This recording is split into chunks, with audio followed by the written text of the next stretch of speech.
everybody, it's Lon.TV, and I am recording from the YouTube space in New York City, which is pretty cool. It's a nice place here. I'm in the edit suite. This is edit suite number 2. And I've got a lot of great equipment in here, and it's actually pretty nicely acoustically tuned as well. So I'm really digging it here, actually. So I wanted to talk today about the business of YouTube, and this is going to be part 2. And I'm going to talk about some of the things that I think have led to growth on the channel over the last year. 2014, we added 25,000 subscribers to the channel. It's just mind-boggling how fast this has been growing. And I think I've discovered some things within my YouTube analytics that have really helped me make that number grow faster than it would have if I just kept on the same course I was doing when I got started. Now I want to talk about how I got started. You can go back through all my videos and just see what I have on the channel. You know, I had like a mishmash of stuff. I was just using it as a place to upload videos for a while. But what I noticed though is that a product I reviewed for Amazon, it was just like this external hard drive that I just uploaded to YouTube. You can see it on the screen here.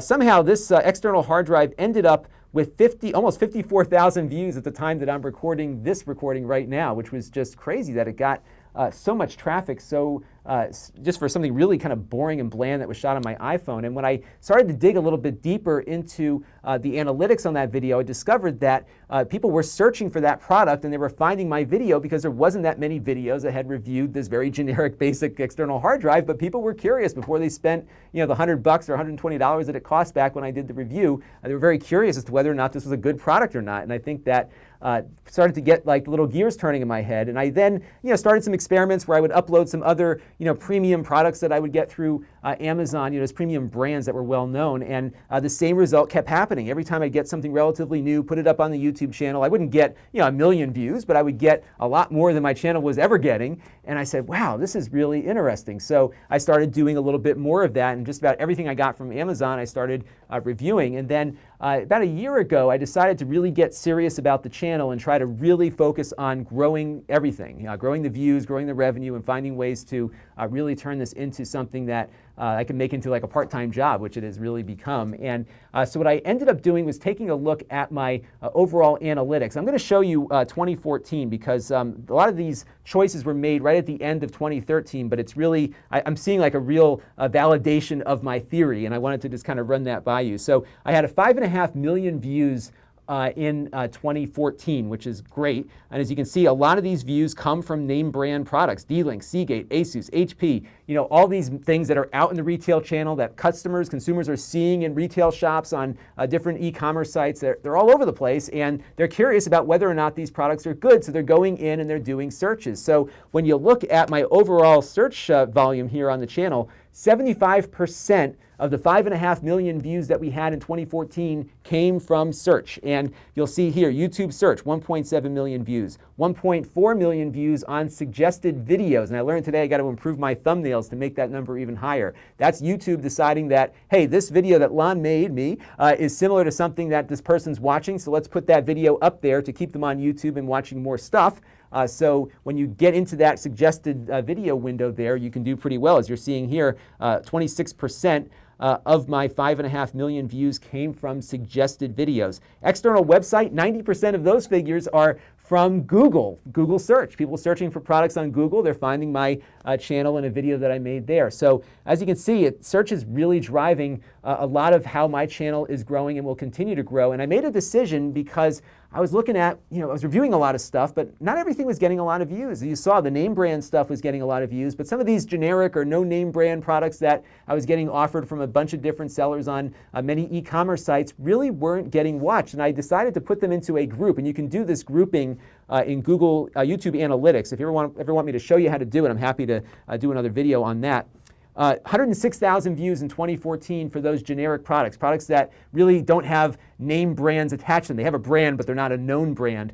So I only got 106,000 views. 2% of the overall total came from those things. So I just decided, you know what, I'm going to stop doing all of that because it's taking as much time to review a generic product as it is to review something that comes from a known brand, and it wasn't worth my time to do something that's never going to get seen. So I could spend the same amount of time on a product from a major manufacturer and get a lot more traffic through all of those search totals that you saw there. Now the other problem that came up was that I was running out of things to review once I adopted that philosophy of shunning the generic products, and I said, well, what am I going to do? So I reached out to some manufacturers. I wasn't big enough really to get their attention. So I just said, you know what? I'm going to just take some money. I'm going to buy stuff I'm going to review it, and if this stuff is really popular and so new, it won't be hard to resell it. I'll lose a little bit there, but presumably the viewership will pick up, and I'll get more ad revenue because I'll have more views, and I might be able to go beyond break even. And that was something I was able to do in 2014. So I took a business risk based on data, and that data proved that I could really get away with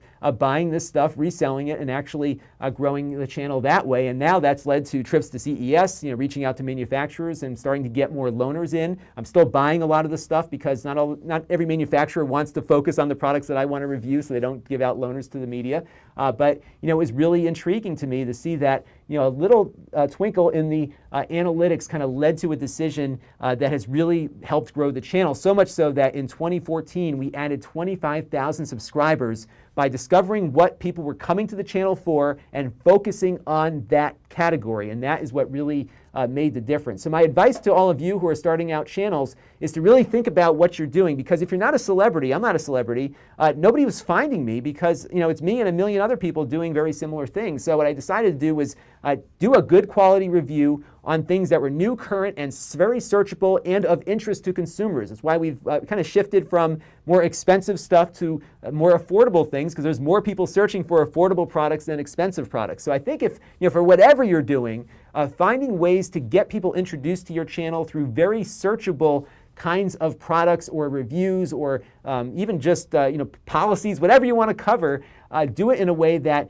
is something that's out there in the public mind, that when people are searching, they might come across your video, like what they see, subscribe, and then become a very committed part of the channel. And what's been fun for me has been the fact that a lot of the subscribers have suggested things that might be a little bit too techie for the audience, but have become really helpful to consumers searching on the search side of the equation versus the subscriber side of the equation. And I'll give you a great example. Minecraft, I didn't cover Minecraft initially when I was doing PC reviews, but everybody from the subscriber base was like, you got to do more with Minecraft on these PC reviews. So I started integrating that into every PC review. And I've had parents emailing me, thanking me for covering Minecraft because they were searching for a tablet to buy their child, but it had to run Minecraft, and if it didn't, it wasn't going to be a good gift at the holiday season. So those sorts of suggestions, engaging the community, figuring out what the techie side of the audience is looking for, and then adapting it to that consumer search audience.